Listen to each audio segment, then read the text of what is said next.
The following program is brought to you by Duster's Slop House.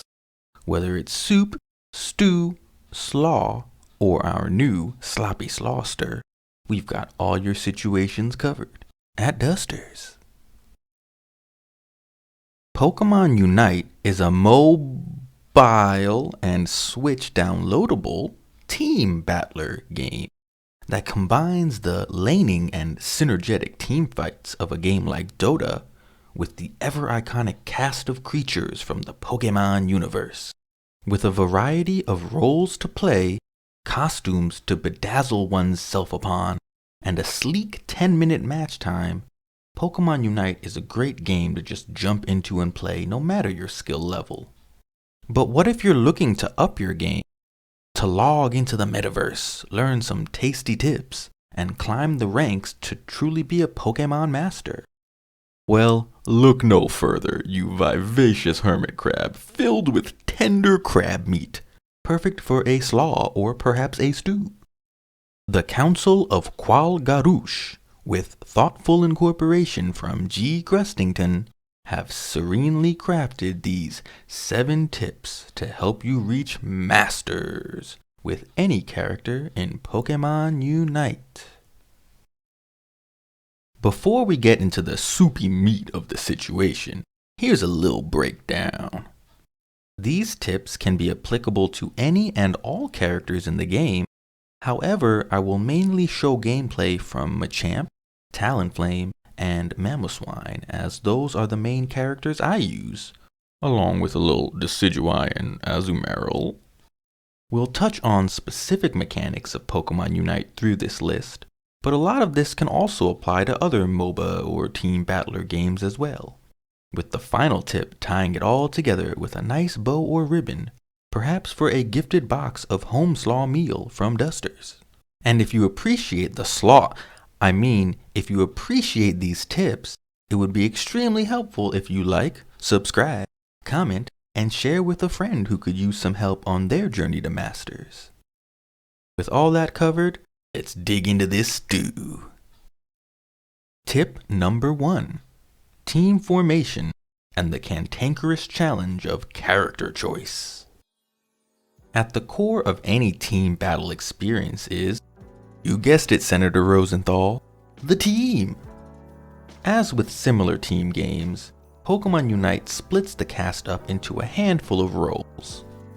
You've got the attackers that focus on damage and securing knockouts, defenders filling the spot of a crowd-controlling tank, support provides some team healing, helpful buffs or hindrances to your enemies, speedsters are given some of the best mobility with great sneak attack potential.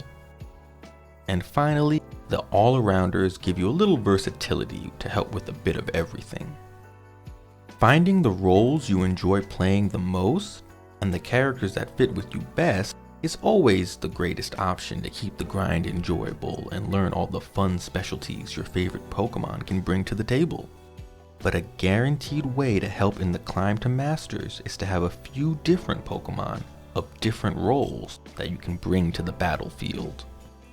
Finding a Pokemon of each role can be super helpful and give you the gruidity to cover whatever role your team might need. But personally, I recommend finding one defender, one all-arounder, and then one more of any other role that you enjoy to play often. In a team battler game like this, especially when playing in the solo queue ranked mode, it's always important to have more than one character and role you can play, in case someone else picks them first, or the rest of the team gets picked and the character you want doesn't really help the overall composition. So I'd say a great starting point is to find 3 characters of varying roles to really play and learn the flow of. Finally, remember to call your lanes in the team choice screen so everyone can be on the same page. If you pride yourself on jungling, awesome, but be able to switch lanes or roles if someone else gets it first. Tip number 2. Gear and movesets. Find the glove that fits like old Uncle Ernie's slop glove. While there have been some rewards to help alleviate this, There are 2 gear item mechanics in Pokemon Unite, with one that is somewhat pay to win. First, you have your choice of in-game item, with all unlocking through natural game progression. Escape button was the immediate go-to item early on with its quick blinking capabilities, but things have been balanced a bit and various characters and roles can make use of a good amount of items. But then you have the 3 held items, which add more passive effects mainly, and they have to be leveled up with currency. You can buy all the items and level them up with currency strictly from playing. And if you want to buy your way to max level, there's nothing stopping you, which is where the pay to win aspect kind of comes into play. There's a gift that they should give to level up 3 items of your choice to max level 30, so definitely make sure to use these wisely on items you're going to use often. I personally recommend the Muscle Band because it's very solid on most attackers and most Pokemon in general, as well as the Focus Band, which is great for tankiness and survivability. The third item can go towards your specialty. The final customization option that affects gameplay would be your actual move choices in the match. Each Pokemon has their own set of base stats, as well as 5 main battle aspects. You've got a basic and boosted attack, a passive ability, 2 special moves, and then 1 Unite move. Your basic and boosted attack are what you get when you mash the attack button, and your passive gives some extra effect during battle or under specific conditions. These can't be customized, but it's important to look over what they do for your character. How many basic attacks before a boosted one, whether your passive is always active or only happens during special conditions, and any other benefits of your attack, like if it slows enemies or gives you extra range on the boost. You also cannot customize your Unite move, but we'll go deeper on those in a little bit. Your 2 special moves, however, do both have a choice between 2 options each. So if you're a fan of the Grustacular Machamp like myself, you'll know that as you level up, you can choose between Dynamic Punch or Submission for one of your specials, and then also make a choice between Cross Chop or Close Combat for the other one. Just spend a couple matches practicing with them all for your Pokemon and see what moves and combinations you like the best. Tip number 3. Control of your cooldowns, deliberate spamming, and Unite move mastery. While some team battlers have a mana system, Pokemon Unite works strictly on cooldowns, which means you can use your specials as often as you'd like once you wait for that cooldown. Utilizing your moves often is key to pushing the lanes and keeping pressure on your opponents, but you don't want to just spam specials indiscriminately. When you have chosen your moveset, a few things to keep in mind when using your specials are: is this a passive buff type special like Decidueye's Razor Leaf? Or is it more of an active attack like Shadow Sneak? How long is the cooldown when I use this move? And does this Pokemon have any other attacks or synergies that might reduce this cooldown? A great example of this is Talonflame using Aerial Ace. It normally has a 5-second cooldown. However, if you hit an opponent with Brave Bird, then hit Aerial Ace, and then follow up with a basic attack, your Aerial Ace cooldown immediately finishes and you can hit them with another. Learning the combo flow of characters like this is crucial to maximize your damage output and get the most out of all your attacks and specials. Your ultimates really are the bread and butter that can swing a team fight or help you survive a sneak attack, so learning the best uses for your Pokemon of choice is key. And if you attack creeps or enemies and get Eos energy, it will also reduce the cooldown of your Unite move. Try and work on your spacing and positioning to make the most out of the moves as well. Things like avoiding sloppy misses and instead grouping enemies together for maximum punches with Machamp. Or avoid the panic ults and the hasty escapes in favor of pushing enemies away from their towers and towards your own with Talonflame. Tip number 3. Quelta. Sometimes it seems like you've got everything in your hands, and it all just slips away. When all else fails you in life, and you're sad and alone on a Saturday night, you know who's got your back. Duster. With our patented slaw made from 5 slop varieties, a cornucopia of soups and stews to choose from, and the abundant success of our new sloppy slawster, Dusters gives you that warm hometown, warm country, cool, hot, sizzling, warm, piping hot comfortability of a baby bird feasting on chewed upon worms from mama. So if you're too big for your mama to feed you regurgitated worm bits anymore, come on down to Dusters. We'll slop you up good. Tip number 4. Follow the flow of Father Time. Father Time can only last for 10 minutes, and quick matches are even speedier with just 5. So Pokemon Unite gives you that great rush of MOBA gameplay without having to commit to extended sessions just for a few games. However, this does mean that every minute counts, so keeping up with the milestones that occur at certain times is crucial. As you play, become aware of what times the enemy creeps spawn, especially at 8 minutes 50 seconds left on the clock, as this is the first spawn on middle creeps that either team can take to get an edge in the laning. The big thing to remember are the bosses though. At 7 minutes remaining, you'll see Rotom spawn at the top of the map, with Dreadnought appearing at the bottom, getting a little 30-second countdown on the minimap before they appear. When both are available, Dreadnought is usually the first pick, as vanquishing this foe will provide your entire team with experience and a nice protective shield. This can lead perfectly into migrating as a team towards Rotom, defeating enemy Pokemon and getting the Rotom yourself to help push a tower or 2. Both Rotom and Dreadnought will also respawn every 2 minutes after being defeated, so the faster you defeat these bosses, the more chances you have to gain the benefits. While fighting as a team is recommended, this won't always happen, especially in solo queue, so really look at the minimap and use your best judgment on where to go and when. Sometimes the enemy is already on one of the bosses and there's almost no chance you can make it in time, which might mean it's better to focus on the other boss if it's there. Or maybe your own team has Dreadnought covered and you're a strong attacker that can waste Rotom with ease, in which case take the initiative and get the boss yourself. Always be careful of where the enemy team is during these moments. It's very wise to let the other team start a boss fight and then sneak attack them during it, or make use of a great speedster special to steal the boss at the last second.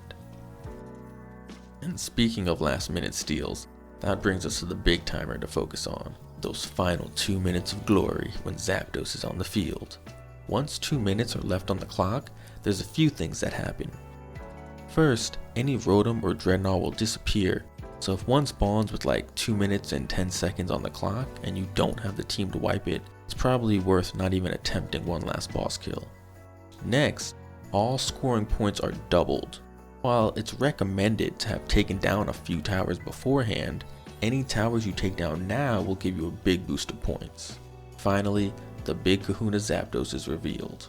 While Zapdos doesn't completely flip a game like it used to, it's still the core mechanic of Unite that really decides how the endgame plays out, so being prepared for Big Bird is vital. First, keep tabs on the score hints you get periodically. If your team is ahead when Zapdos appears, try and play defense. As long as you defend your towers and prevent the other team from taking Zapdos, you really don't have to be aggressive to seal the win. Of course, if you're losing, it flips, and getting some scores with Zapdos will be like your last hurrah. Be aware of any speedsters and ranged enemy Pokemon who might try and steal a Zapdos kill at the last second, or prepare yourself to do the stealing. Tip number 5. Tease around the towers. Pushing towers by scoring your collected AOS points is the true goal of Pokemon Unite. It does not matter how many KOs you get, how many times your Pokemon faint, your level, any of that crumb cake. All that matters is collecting that sweet orange goo and slamming it into the goal zones. Towers do not attack enemies like in some other team battlers, but they provide a slight healing effect and shield to players of the same team standing in the area. When you've got your team with you, scoring goals are faster and therefore safer, so working together really does help push the lanes. The key thing to remember though is be wise with your team fights near towers. Try not to push too far in, especially at lower levels where you won't get the KO and the opponent has their tower and berry benefits to heal them. And for the inverse, lead opposing enemies to fight you at your own tower. Especially when outnumbered, just the difference of fighting at your tower versus fighting in the middle of the lane can swing a battle. And for a final tower tip, keep an eye on the health value of each tower. If a tower has say 10 health left or so, and you have 30 points to score, your team will gain all 30 instead of just 10, successfully hitting an overdunk. Try and overdunk whenever you can. Always try and let a teammate with more Eos energy get the final score on a tower. And of course, syncing this with the last 2-minute bonus where all the points are doubled can lead to huge overdunks that swing the whole game. Tip number 6. Threat ranges and evolution pace. As we wrap up these tasty tips, let's get into something that can be a bit abstract, but is super important to keep in mind.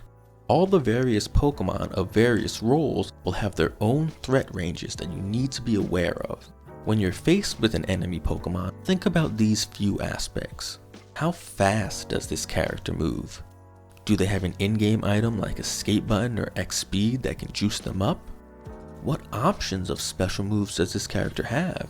Always try and keep in mind just how far and how fast an opponent can travel, so you can start predicting how they will strike and how they will try and escape. Try and use your own threat range to outspace the opponents. Aim ahead of enemies to where you think they're going instead of where they currently are. It's also important to keep in mind the pacing of how Pokemon will work best.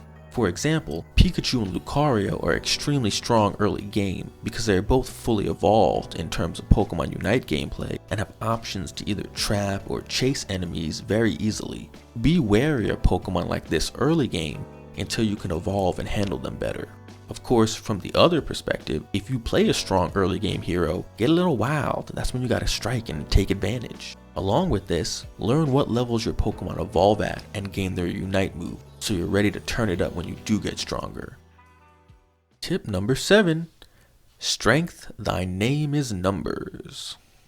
Finally, we've got the most important and most obvious tip you'll need for Pokemon Unite and Team Battler success.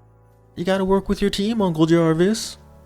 Sometimes, we all just want to jump in and do some jungling and sneak attacking with no regard for other life forms. And playing solo queue or without a communicating team can often feel not worth it to try and actually synergize with the randos you come across. But in the climb to Masters and beyond, team synergy really is the name of the game. Scoring points and taking down towers is easier, fighting bosses is easier, winning team fights is objectively impossible without a team. Even just having 1 or 2 teammates who've got your back and you've got theirs can make a difference in the long run. Wherever you can, synergize with your team. That starts at team formation, having set lanes and roles to play. It goes into minimap awareness and keeping an eye on your teammates and enemies in case any engage in combat. It comes to utilizing Unite moves. Synergize your Unite moves with teammates to win fights where you're outnumbered. You're playing a team game, so put that Gruster smile on, give those thumbs up, and help your team achieve victory as a unit. Step final. United we poke. Hopefully, these sloppy saucy tips can help you in your journey to Pokemon Unite greatness. Even if your teammates fail you, at the end of the day, all are welcome to stop by Duster's Slop House. Now featuring 17 slop spices in our new hit seller, the Sloppy Slauster. What Pokemon would you like to see added to the game in the future?